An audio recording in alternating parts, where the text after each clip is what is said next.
राजधानी दिल्ली और एनसीआर में जहां बीते 2 दिनों की बारिश के कारण लोगों को भीषण गर्मी से राहत मिली है और मौसम सुहावना बना हुआ है, वहीं देश के कई हिस्सों में मौसम ने कहर बरपाना शुरू कर दिया है। दिल्ली में शुक्रवार की बारिश के बाद से तापमान में गिरावट आई।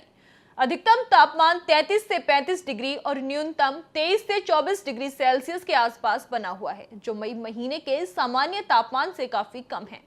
मौसम विभाग के अनुसार ये राहत भरा मौसम 8 मई तक जारी रहेगा, जिसमें अधिकतम तापमान 30 से 32 डिग्री और न्यूनतम 24 डिग्री सेल्सियस तक रहने की संभावना है। कहीं मौसम सुहावना बना हुआ है तो कहीं जनता मौसम की मार झेल रही है। कहीं बादल फट रहे हैं तो कहीं जनता बाढ़ का सामना कर रही है।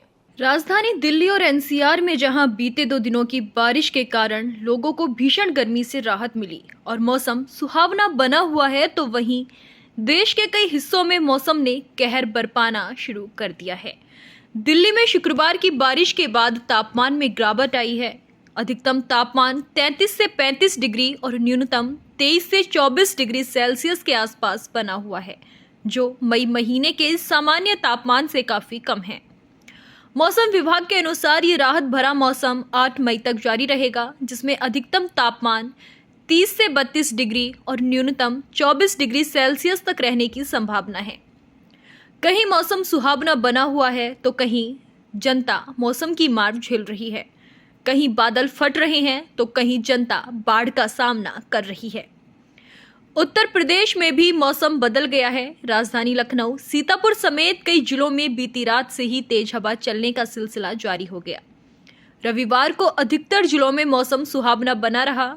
इसी क्रम में 5 मई को पश्चिमी यूपी में कुछ स्थानों पर और पूर्वी यूपी में अनेक स्थानों पर बारिश और गरज चमक के साथ बौछारें पड़ सकती हैं। इस अवधि में कहीं कहीं पर बादल गरजने और बिजली चमकने के साथ ही आंधी तूफान आने की भी संभावना जताई गई है।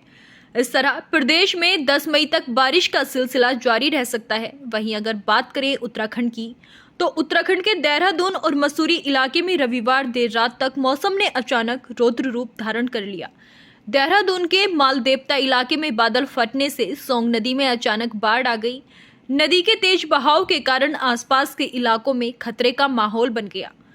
मसूरी के मशहूर टूरिस्ट स्पॉट कैंपटी फॉल का पानी भी उफान पर आ गया और वहां से आया मलबा सड़क पर फैल गया, जिससे यातायात पूरी तरह ठप हो गया। इस घटना से सबसे ज्यादा परेशानी टूरिस्ट्स को हुई, जो रास्ते में फंस गए।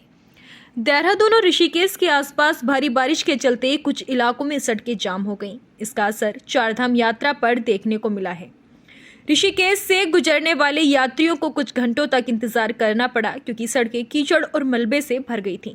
हालांकि स्थानीय प्रशासन ने तेजी से सफाई कराकर रास्तों को फिर से खोल दिया है।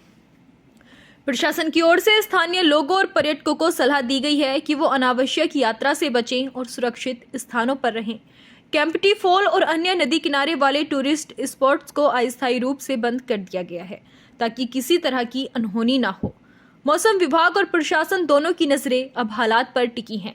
राहत और बचाव कार्य लगातार चल रहे हैं और अधिकारियों का कहना है कि स्थिति पर नियंत्रण पाया जा चुका है, लेकिन सतर्कता अभी भी जरूरी है। तो एक तरफ मौसम राहत का एहसास करा रहा है, वहीं दूसरी तरफ उसका कहर भी देखने को मिल रहा है। प्रशासन की सतर्कता और लोगों की जागरूकता ही इस समय सबसे अहम है। मौसम से जुड़ी हर अपडेट जानने के लिए जुड़े रहिए हमारे साथ। जानने के लिए अभी टाइप करें दिव्य दिल्ली न्यूज। नीचे दिए गए सब्सक्राइब बटन को दबाएं और नोटिफिकेशन के लिए दिए गए बेल आइकन को क्लिक करें। हमारे वीडियोस को लाइक, शेयर और कमेंट करना ना भूलें।